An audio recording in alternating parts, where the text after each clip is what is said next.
Here's a cute little lovebird scene. If you'd like to make this for someone you love or care about, check out this tutorial and I'll show you how to do it. So today what we'll need are our watercolor paper, of course, and our watercolor paints. I've got my water and I've got a pencil and an eraser as well as a waterproof pen. Also make sure to have a paper towel for dabbing your brush. So I do have a light sketch already in my paper, but let's just go over that real quick.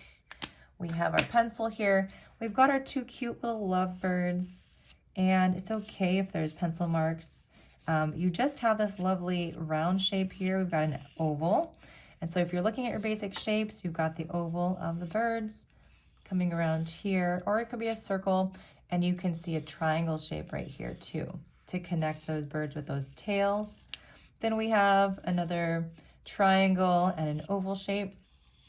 This one is coming together. This one I just left open. And then we have these little triangles here for the beak, the mama or the lady birdie here. And this guy has his open, his little beak. He's holding on to this branch that has these cute little heart shapes everywhere. So you can go ahead and lightly sketch this out. I have some hearts here too. We just want to make this super cute. Now they are on a branch, so we're just going to make this a little bit darker so you can see it. And I've got some little offshoot branches coming off here that could have some foliage, could have some hearts, whatever you want. Some branches off of the main one. All right, let's go ahead and get started. So I'm going to start out with a smaller brush today. Sometimes I'm using a large one, and I've got a number 6 round. So I'm going to dip into that water. We're going to paint this bird here. I'm going to give him some blue. I'm actually going to paint the whole bird with this water, and it's a little bit tinted blue, as you'll see. So get that all situated here. And then we're just going to take some of that blue paint. This is old paint that's been on my palette. I sprayed it down. You can reuse it. It's watercolor. It's great. It works well. I'm just going to make his body a little bit darker. I'm going to rinse my brush, dab it, and then just blend some of this color here. And just allow that to dry. We can always come back and add more color if we want. Let's go ahead and paint this one too. It's okay if it's got that blue from the brush.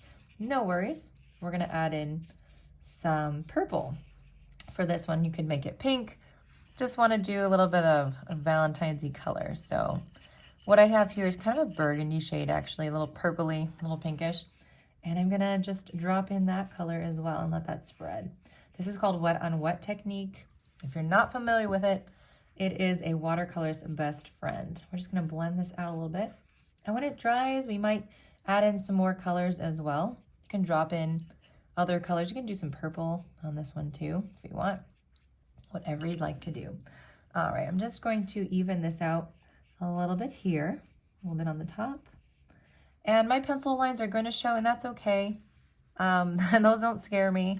I know some people don't like to have those, and that's okay. You can erase them. You can erase them almost completely, you know, before you start to put in your paint. That's completely up to you. It's a preference, but I personally think it adds to just the interest in a painting sometimes. And sometimes I don't want them in.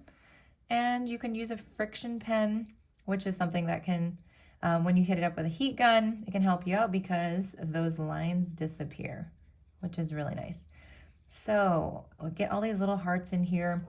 Guys, if you're enjoying this tutorial so far, if you don't mind helping me out, just give this video a like and make sure to subscribe to my channel, and also leave a comment below on some Valentine's card ideas that you have that you'd like to share, or if there's their favorite part that you like about this painting so far, or if you have any suggestions. I'd love to hear your feedback and curious what your thoughts are.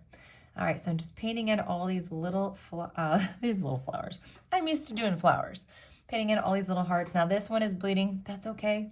Don't make it stress you out. Watercolor bleeds. If the wet paint hits other wet paint, it's gonna have that effect, and that is completely fine. We're not going to stress over that. Okay, I want to add a few more little tiny hearts over here just to even it out. And maybe he wants to have a little bit more heart action over there too, because he's in love just as much as she is. So I'll add that in there. Okay, so now I'm going to switch over to a smaller brush because we have really, really tiny little hearts to fill in. This is a number 1 brush, but use what you have. You could use a number 6 if you want, that's fine. It's just you won't have as much control. And we're gonna do some red hearts over here. Let's see, we'll do another one here. And then we'll add some pink hearts just to change it up a little bit. So I'm gonna mix up that pink on this side over here and add that in. Okay, so pretty. Oh, I do love a good Valentine's painting. Now, I don't know if you're making your own cards, if you've considered it. It's so fun. You can just make this in a smaller version, or you can make it a large card. Just take some cardstock, take a huge sheet of cardstock and cut it down to the size you need. And then you can either paint this on the cardstock, or you can cut out what you've already created and then glue it to your cards. So add some connectors to our little branch so that these little, I don't know, ornaments or whatever they are attached fully. And let's start working on our branch. I've got that number 6 round again. We're gonna take our brown, it's kind of a light brown color here, mix that up, and start painting that in. So allow it to be wonky. I don't want it to be, at least for me, I don't want it to be so uniform, in nature. I want it to be kind of organic shapes. If sticks and branches are not actually, perfectly straight or all the same and uniform then in nature, then you've got to emulate that when you're doing your paintings. And you don't have to, I guess, but it just makes it look more interesting. So, and the idea behind that too, we're gonna do some darker brown. Just grab some of that to drop into our wet paint on the bottom here. And the idea behind that is, we're not looking for perfection. And I know our brains start to think we need to have perfection in our paintings. When that happens, just turn off that part. Let your brain know you're not interested in going there. Because as I always say, this is just practice. And so if we start to think about the psychology of why we do what we do in our art, we start to realize that a lot of the ways that we react to our art is very similar to how we react to life. If we find a lot of anxiety in our paintings because we're looking for perfectionism, we're going to find a lot of that anxiety in our life, in other aspects, in our relationships, in our jobs, because we're looking for perfectionism, same way. So if we can work on kind of getting our anxiety under control in our paintings, we can have more success in that area in our life in other ways. Something to think about that you may not have thought about before. All right, so I'm going to take some more brown in my number 1 brush. Reminding you, I'm holding my brush quite loosely. I mean, it is a smaller brush and you tend to grip a little bit harder, but trying to keep a pretty loose hold on my brushes at all times so that the brush can wiggle and move and just do its thing. And I'm not trying to control it so much. Okay, I'm gonna make this a little bit thicker here. That's inside his little mouth.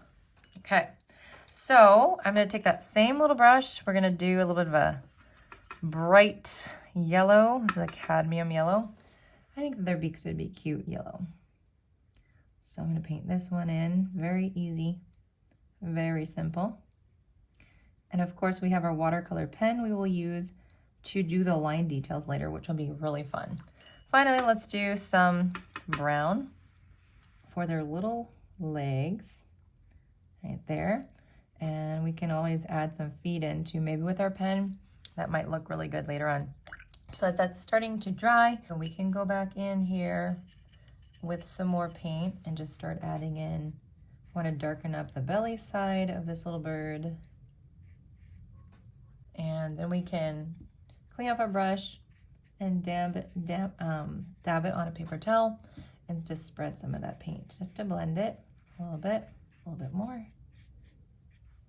Okay, and we'll do the same to this birdie over here. Give him a little bit more of a darker belly and kind of blend that out. Okay.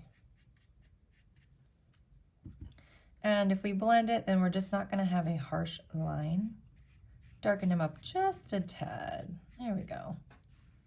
All right, I wanna add some foliage here, so I'm just gonna take my sap green color, mix a little bit of that up in there, and we're just going to kind of stipple or add little lines for some foliage. And if you want to, you can take a clean brush as well and just diffuse some of that color just to blend it together, and that can be really pretty as well. So you won't have as many harsh lines, but rather some softer lines that just kind of bleed into each other in the paper as well. So these birds, they're just having a good time.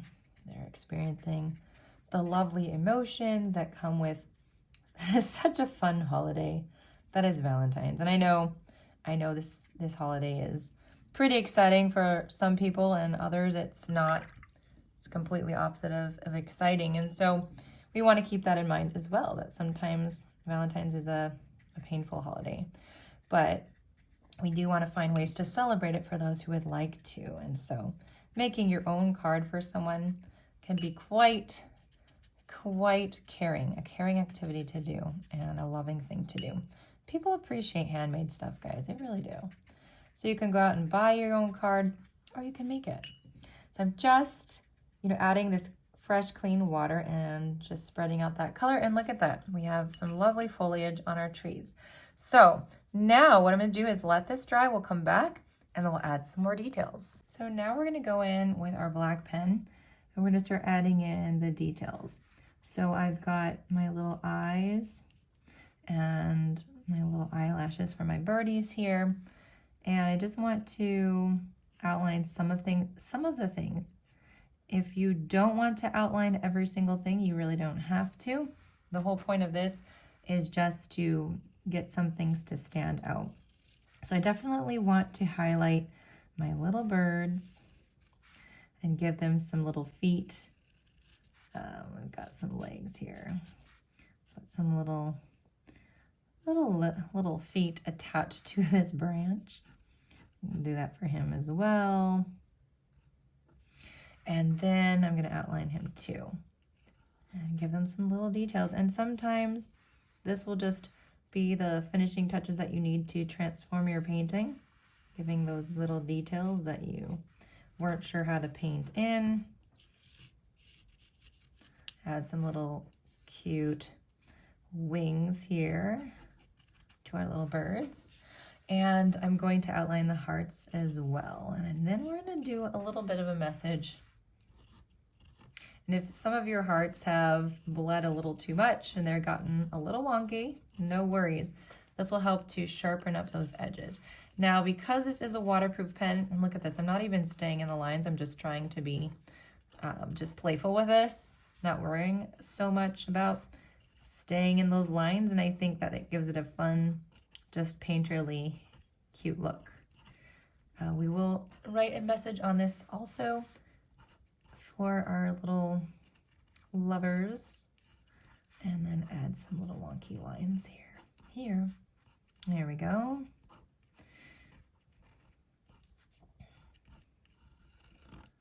And he's holding on to that stick. That's the thing that's gonna win her heart today. Okay, so anyway, this is our painting here. I hope you enjoyed painting this with me. If you would like to learn more about how to paint or get exclusive content, I do have a Patreon channel where you can sign up for more tutorials, bonus content. You can get live stream access to all of my past videos, as well as you can even get art prints or PDFs of my art that you can use for personal use based on the level that you choose. So definitely check that out. The link for my Patreon is in the description. The last thing we will do is add our little message here at the bottom. And we're just gonna write, you are, can you guess? So tweet. Oh, isn't that funny? Hope you guys like a good pun. you can write whatever you'd like on the bottom here. Thanks for being here. I hope you enjoy this video, and I will see you on the next one. Take care.